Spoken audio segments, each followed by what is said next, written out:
When the maid opened her mouth and spoke perfect Japanese, the entire hotel froze. Then the truth came out. Nobody noticed her at first. Not really.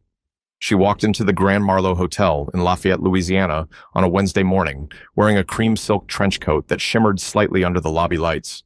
Her hair was jet black, tied neatly at the nape of her neck. She wore no makeup, no jewelry, only a small designer handbag hanging from her wrist like it didn't weigh anything at all. The doorman opened the door and greeted her with a smile. She smiled back politely, bowed slightly, and walked straight to the front desk. That's when things got, complicated. "Hi, welcome to the Grand Marlowe. Checking in?" the young clerk asked, already clicking at the keyboard. The woman tilted her head, furrowed her brow slightly, and pulled out her phone. She tapped something quickly, held it up, and a robotic voice said, "Yes, reservation. Emiko Tanaka." The clerk blinked, tried again. "Can I see your ID?" She understood that, apparently, nodded, slid over a passport and credit card. The check-in process took nearly 15 minutes. She tried using her phone for translations, but the voice kept messing up key words. At one point, she tried to ask for a room with a bathtub, but the app said, "I want big water box." The clerk glanced around awkwardly. Other guests waiting behind her started shifting and sighing. A man in a polo shirt muttered under his breath, "This is going to take forever." She didn't react, just smiled, gave a small bow, and continued trying. Once she had her key card, she bowed again, twice, and wheeled her suitcase toward the elevator. Her heels made no sound on the marble floor. Nobody really said anything then, but the looks started. Later that day, the staff started whispering, "She doesn't speak a word of English? She must be loaded. Did you see that bag?" She couldn't even ask for towels this morning. Something's off. By evening, most of the front desk crew, bellhops, and housekeeping knew about the guest in room 409, the Japanese woman, Emiko Tanaka, always polite, always quiet, always alone, and never speaking English. By Friday, the hotel manager, Mr. Preston, was getting irritated. "I can't run a place like this if my staff can't even communicate with our guests. I don't care how much she paid. Someone needs to get through to her," he said during a meeting in the back office. Nobody volunteered. There was no translator on staff, and no one, not a single person, knew she was worth over $15 million. Not that it should have mattered. But Emiko's silence started bothering people more than anything she'd said. By Saturday, Emiko had become the quiet ghost of the Grand Marlowe. She left her room early each morning and returned just before sunset. Never spoke, never smiled too much, just that same polite bow. People assumed she was sightseeing or maybe shopping, but nobody ever saw her carrying bags. She always walked back empty-handed, her pace steady, her eyes lowered, like she was searching for something on the sidewalk. In the dining room, she'd sit alone by the window, eating slowly, carefully, almost like she didn't want to be seen. The waiters kept a distance, not out of respect, but discomfort. She'd point at items on the menu and nod. That was enough to get by, but not enough to make her welcome. One night, as she left her table, a couple near the entrance whispered just loud enough to be heard. "She's probably just rich and rude. Or shady. You never know with these foreign types." She paused at the door for a second, then walked out. Emiko never said anything, but her eyes caught everything. By Sunday, the hotel staff had started treating her like a problem. Quiet resentment simmered under polite customer service voices. Her bed was made sloppily one morning. The shampoo in her bathroom wasn't refilled like it should have been. A staff member claimed she was probably too rich to care anyway. It was around 3 p.m. that day when the tipping point came. Emiko walked down to the front desk holding an empty towel rack from her room. She stood in line quietly behind two guests, waiting for her turn, holding the rack gently like it was a child's toy. When it was finally her turn, she placed it gently on the counter and smiled.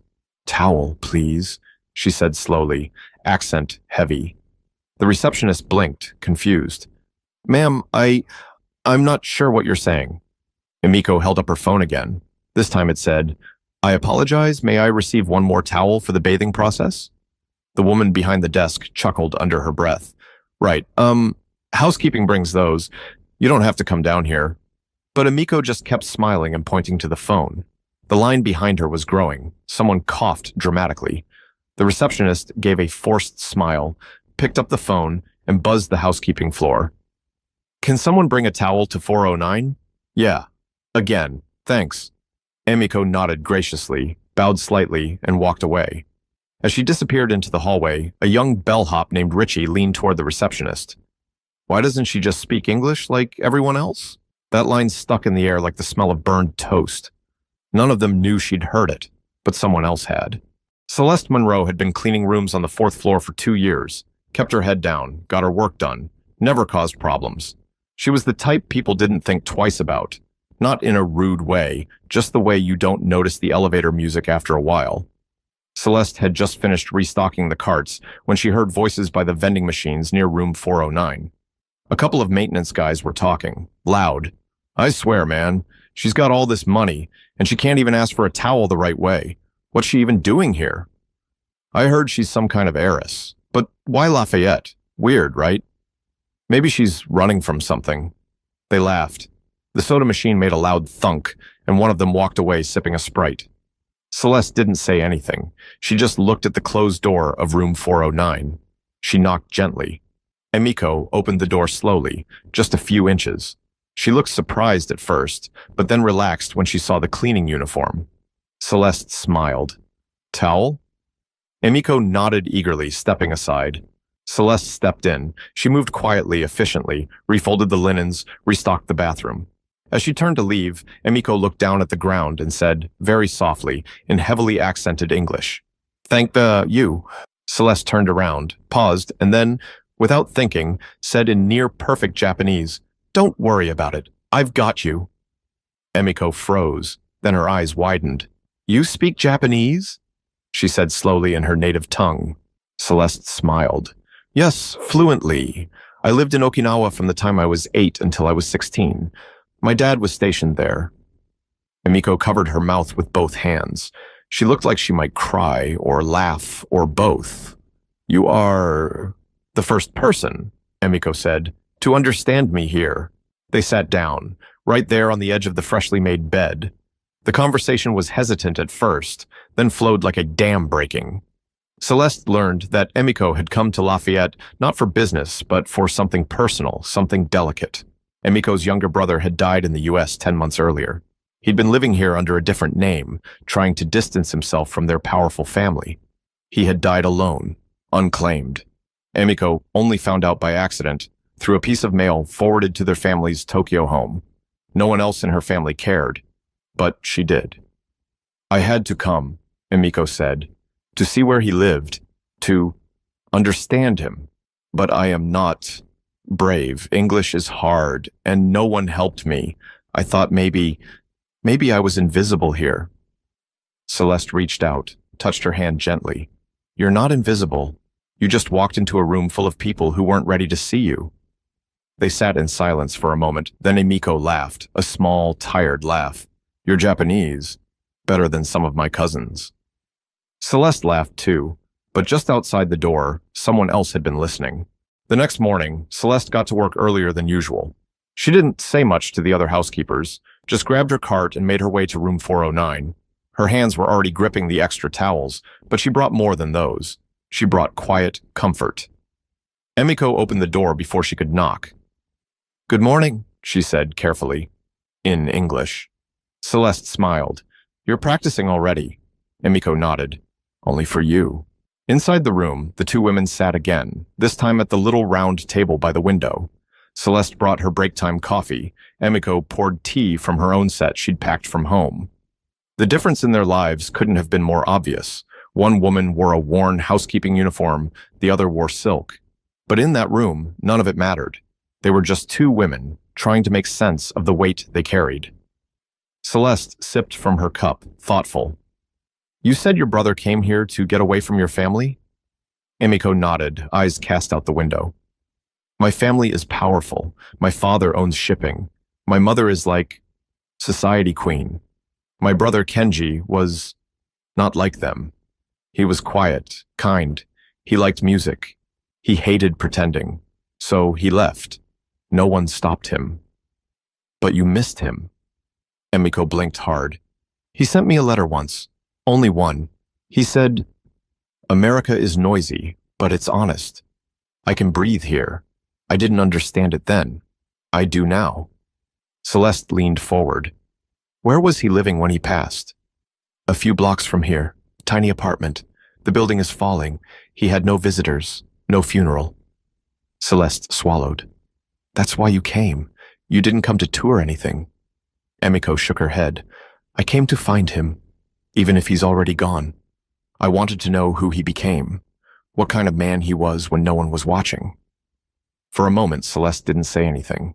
Then she said, Do you want me to go with you? To the apartment? Emiko looked up. You would do that? Celeste nodded. Of course. Sometimes it's easier to carry something when you don't have to carry it alone. That afternoon, they walked side by side through the city. Nobody looked twice. Nobody thought it strange to see a wealthy Japanese woman and a hotel maid walking together. The apartment was just as Emiko described, cracked walls, a dented mailbox, and an old buzzer that barely worked. They stood in the narrow hallway for a while, not saying anything. Then Emiko opened the door. There wasn't much inside. A futon mattress on the floor, a few books in English and Japanese, a guitar in the corner, slightly dusty, and on the table, a single framed photo. Emiko and Kenji as children, in school uniforms, both smiling, wind in their hair. Emiko picked it up with shaking hands.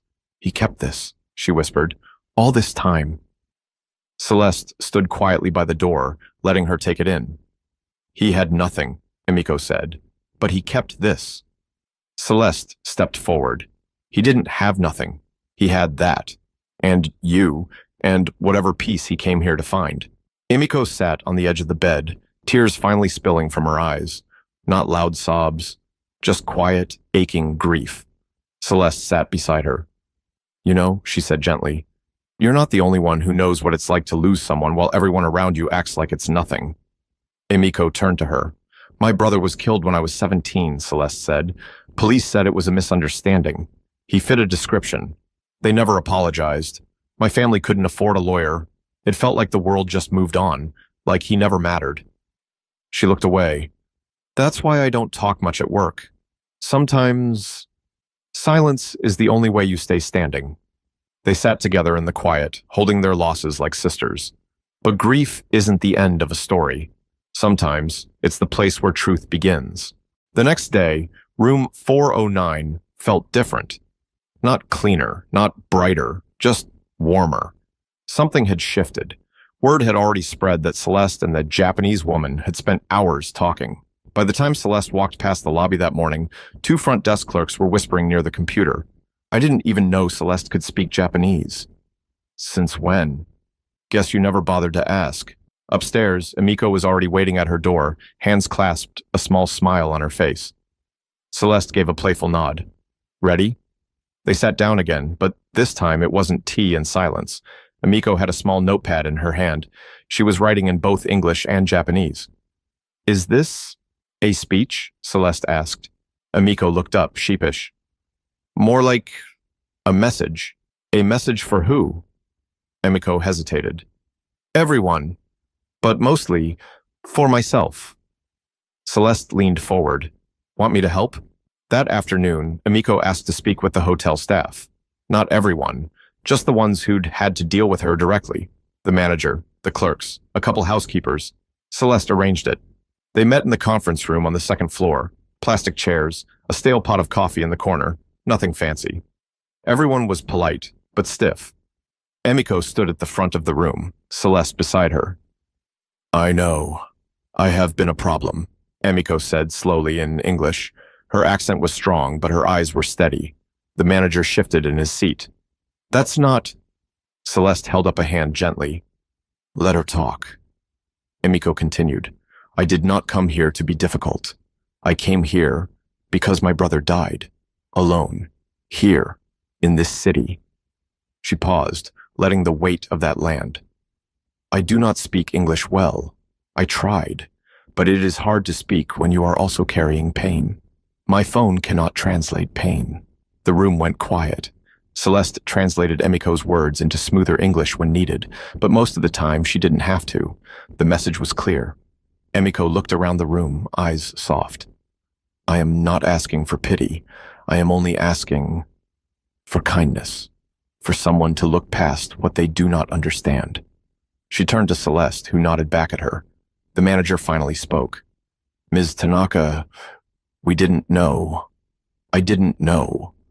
If I had, you would have treated me different, she said calmly. But that is the problem, yes? He lowered his eyes. One of the housekeepers, an older woman named Rena, leaned forward. We were wrong. I judged you without even trying to know you. I'm sorry. Others nodded. Celeste glanced at Emiko, then stepped forward herself. This woman flew across the world to mourn someone who didn't even get a proper goodbye. She walked into a hotel, hoping to feel safe enough to grieve.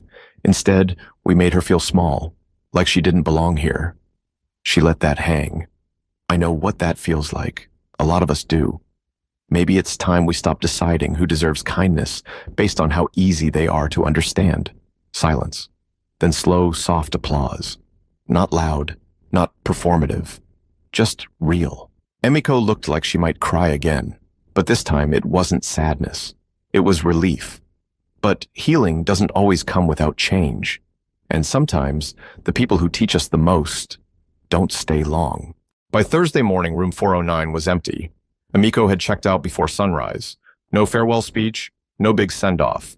Just a quiet checkout with the night clerk, a handwritten thank you note left on the counter, and a soft bow no one saw. Celeste didn't find out until she got to work at 8:15. She walked straight to the fourth floor with fresh towels in hand, same routine. But when she reached room 409 and knocked, there was no answer. She tried again, then unlocked it with the housekeeping key. The room was spotless. Bed made, trash empty, bathroom wiped down, as if Emiko had cleaned it herself. On the nightstand was a small envelope. Celeste picked it up slowly. Her name was written across the front in black ink. Neat, delicate, intentional. She sat on the edge of the bed and opened it. Inside was a note, written half in Japanese, half in English. No translation app this time, just real words, in her own handwriting. Celeste-san, you were the first person to see me, not what I wore, not what I struggled to say. You saw me. Because of you, I remembered that I am more than silence. Please accept this gift, not for money, but for meaning. I hope you never forget your voice is powerful. With respect and thanks, Emiko. Folded inside the note was a cashier's check. Celeste stared at the number, breath caught in her throat. $30,000. She sat there frozen, not from the money, but what it represented. Celeste could still hear Emiko's voice in her mind, could still feel the small weight of her grief. She had never expected anything in return. All she did was listen. But Emiko had given her more than money. She'd given her purpose. Later that day, the manager found Celeste in the break room, staring out the window, note still in her pocket. He cleared his throat awkwardly. Hey, I heard about the check. Celeste didn't look at him. Yeah. I also heard what you did for her, for real. He paused. I didn't know you spoke Japanese. I didn't know anything, really. Celeste looked over. You never asked. He nodded slowly. That's on me. Then a pause. Listen, there's a front desk job opening next month, bilingual pay. You interested? Celeste blinked. That was the first time he'd ever looked her in the eyes like she mattered. She didn't say yes, not right away. She just smiled slightly. I'll think about it. But Emiko wasn't the only one who checked out changed. 3 weeks passed. Room 409 had been cleaned and flipped half a dozen times since Emiko left.